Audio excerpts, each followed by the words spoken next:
சின்ன வயசுலேருந்தே நம்ம எல்லாரும் பார்த்து வளர்ந்த நெவர் கிவ் அப் அப்படின்னா என்ன, ஹசில், லாயல்ட்டி, ரெஸ்பெக்ட்னா என்ன ஆனாலும் விட்டு கொடுக்காம தொடர்ந்து ஃபைட் பண்ணுறதுனா என்ன, மற்றவங்களுக்கு ஹெல்ப் பண்ணுறதுனா என்னன்னு பல பேரோட மனசில் நல்ல எண்ணங்களை விதைச்ச ஒரு சூப்பர் ஹீரோ தான் நம்ம ஜான் சீனா. ஜான் சீனாவோட கரியர் கம்ப்ளீட்டாக இன்னைக்கு முடிஞ்சுது. ஜான் சீனா அஃபிஷியலாக டபிள்யூடபிள்யூலேருந்து ரிட்டையர்ட் ஆகி அவரோட கடைசி மேட்ச்சில் ரெசில் பண்ணி எல்லாருக்கும் குட் பை சொல்லிட்டு ரசிகர்களை சோகத்தில் ஆழ்த்திட்டு இன்னைக்கு டபிள்யூடபிள்யூலேருந்து வெளியில் போயிட்டாரு.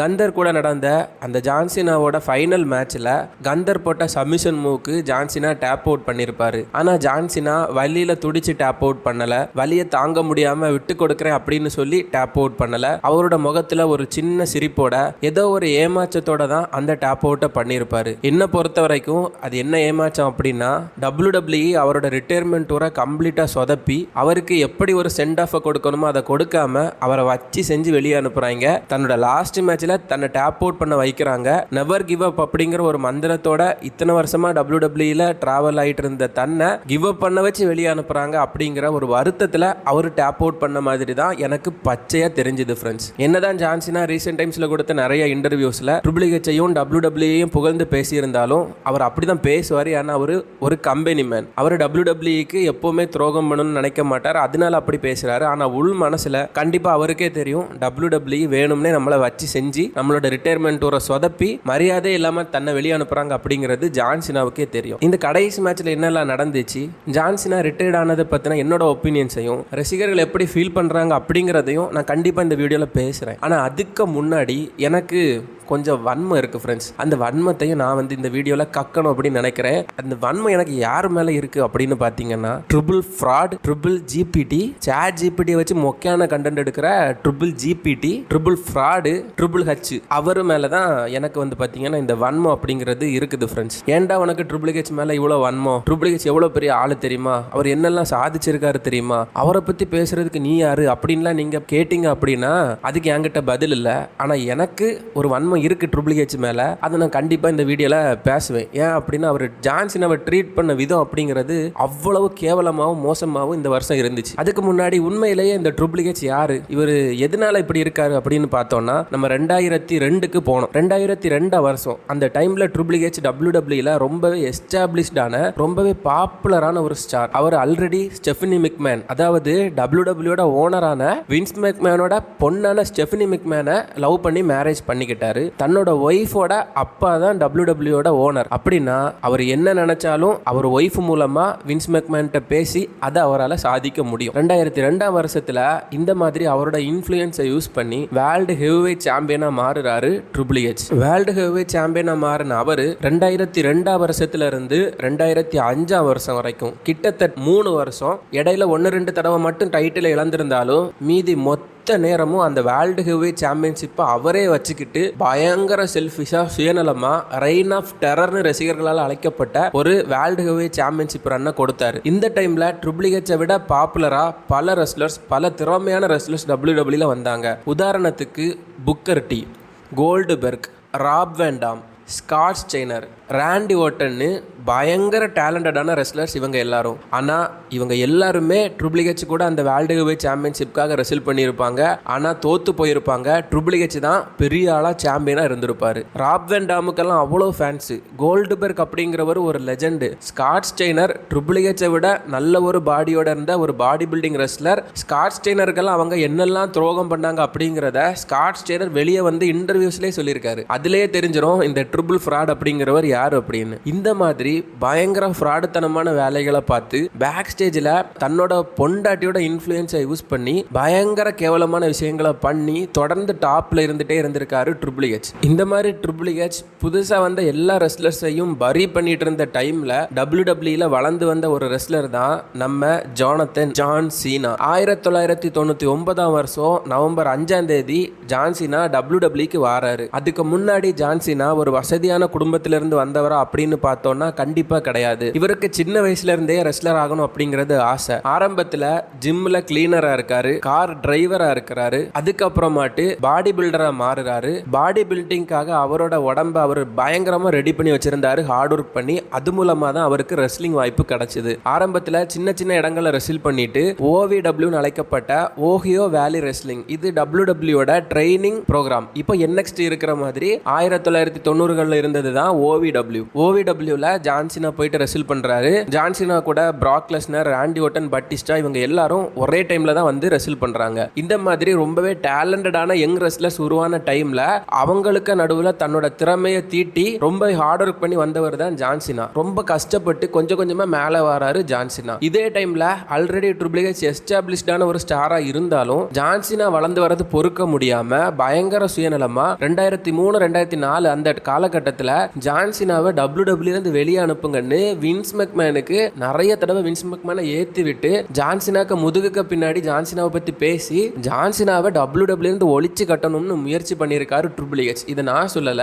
ஆன்லைன்ல போட்டு பார்த்தீங்கன்னா உங்களுக்கே தெரியும். ட்ரிபிள் ஹெச் அப்பவே அந்த வேலையை பார்த்திருக்காரு. காரணம் ஜான்சினா அது எல்லாத்தையும் உடைச்சிட்டு அவர் பயங்கர பிரபலமான ஒரு ஸ்டாரா மாறுறாரு. ஒரு கட்டத்தில் வின்ஸ் மெக்மேனுக்கு ஜான்சினாவை அவ்வளவு பிடிக்குது. ஜான்சினாவை அவரோட ஃபேஸ் ஆஃப் த கம்பெனியை வச்சுட்டு ட்ரிபிள் ஹெச் சொல்றதை கேட்காம ஜான்சினா கூட சேர்ந்து வேற லெவல்ல பயணிக்கிறாரு வின்ஸ் மெக்மேன். கண்டிப்பா இது நம்ம ட்ரிபிள் ஹெச்சோட மனசுல ஒரு விஷமா இருந்திருக்கும். இது எல்லாமே நான் பேசுறது உங்களுக்கு வன்மமா தெரியும் ஃப்ரெண்ட்ஸ். உண்மையிலேயே அது வன்மம், எனக்குள்ள இருக்க வன்மம் தான், ஆனா உண்மையான வன்மம். நீங்க யோசிச்சு பாருங்க, 2014 வருஷத்துல ட்ரிபிள் ஹெச் WWOட சிஇஓவா மாறினாரு. அப்பல இருந்தே ட்ரிபிள் ஹெச் WWOட கிரியேட்டிவிட்டியில வந்து கை வைக்கிறாரு. நீங்க கரெக்டா பாத்தீங்கன்னா 2013 வரைக்கும் ஜான்சினா பல தடவை வேர்ல்டு சாம்பியனா இருந்திருப்பாரு. ரொம்பவே நல்லா ரெஸ்ல் பண்ணிருப்பாரு, நல்ல நல்ல ஸ்டோரி லைன்ஸ்ல இருந்திருப்பாரு. எப்போ ட்ரிபிள் ஹெச் WWOல சிஇஓ ஆனாரோ அப்போல இருந்து இன்னைக்கு வரைக்கும் ஜான்சினாக்கு WWOல உருப்படியா ஒரு ஸ்டோரி லைன் இருந்ததே கிடையாது. ஜான்சினா மேட்சஸ்ல வின் பண்ணனதும் கிடையாது. ஜான்சினாவை எந்த அளவுக்கு டிஸ்ரெஸ்பெக்ட் பண்ண முடியுமோ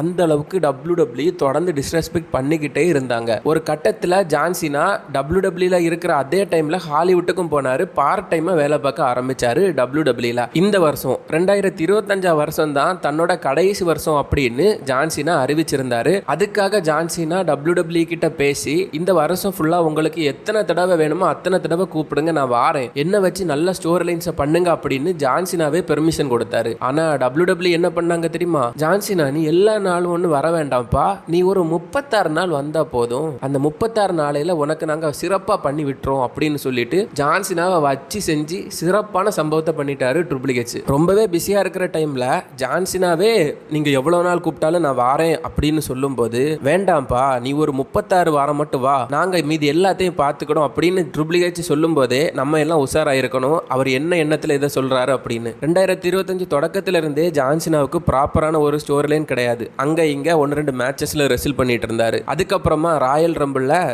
ரம்பிளோட எண்டிங் வரை கொண்டு வந்து ஜே யூசோ ஜான்சினாவை எலிமினேட் பண்ற மாதிரி பண்ணி விட்டாங்க. எலிமினேஷன் சாம்பரை வின் பண்ண ஜான்சினா ஹீல் டர்ன் ஆகினாரு. ராக்கு கூட சேர்ந்து ஹீல் டர்ன் ஆன அந்த ஒரு செக்மெண்ட் உண்மையிலே வேற லெவல், யாருமே எதிர்பார்க்காத ஒரு அற்புதமான செக்மெண்ட் தான். ஆனா அந்த ஸ்டோரி லைனை அப்படியே கண்டினியூ பண்ணி கொண்டு போனா தானே நல்லா இருக்கும். ராக் எதுக்கு வந்தாரு, என்ன அளவுக்கு வந்தாருன்னே தெரியாது. அன்னைக்கு வருவாரு, ஹீல் டர்னை பண்ணிட்டு அப்படியே காணாம போயிருவாரு. ரெசல்மேனியா 41ல ஜான்சினாவுக்கு என்ட்ரன்ஸே தூக்கிட்டாங்க. வெறும் பிளாக்கா மியூசிக்கே இல்லாம தன்னோட கடைசி ரெசல்மேனியா என்ட்ரன்ஸை கொடுக்கறாரு ஜான்சினா. கோடி ரோட்ஸ் கூட அந்த மேட்ச்ல ஜான்சினா வின் பண்ணியிருந்தாலும் ராக் அந்த மேட்சுக்கு வரல. அப்ப ராக் எதுக்கு வந்தாரு, அந்த ஸ்டோரி லைன் எதுக்கு நடந்துச்சு எதுவுமே தெரியல.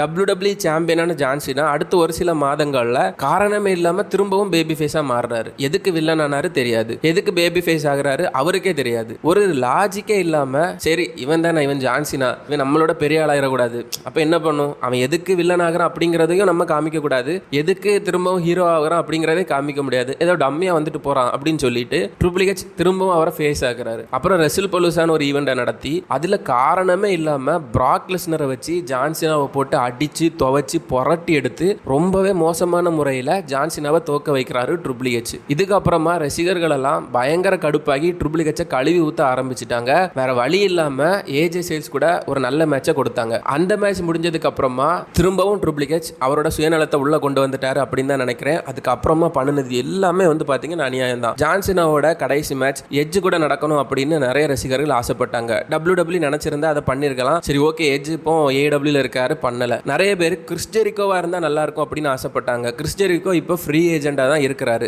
அவரை ஹையர் பண்ணி கொண்டு வந்தாங்களா அப்படின்னு பார்த்தோன்னா அதுவும் இல்லை. சரி, கரண்டாக இருக்கிற ரெஸ்லர்ஸில் யாரெல்லாம் இருக்காங்க அப்படின்னு பார்த்தோன்னா சேமஸ் இருக்கிறாரு, ஏஜே ஸ்டைல்ஸ் இருக்கிறாரு, ரே மிஸ்டீரியோ இருக்கிறாரு, இன்னும் சொல்ல மறந்த மன்னிச்சிருங்க நிறைய பேர் இருக்காங்க. எல்ஏ நைட் உட்பட நிறைய ரெஸ்லர்ஸ் இருக்காங்க. அவங்கள யாராவது ஒரு ஆள் வந்து லாஸ்ட் ஆப்பனண்ட்டாக இருந்திருக்கலாம். ஆனால் அவங்க சூஸ் பண்ணது யார்? கந்தர்.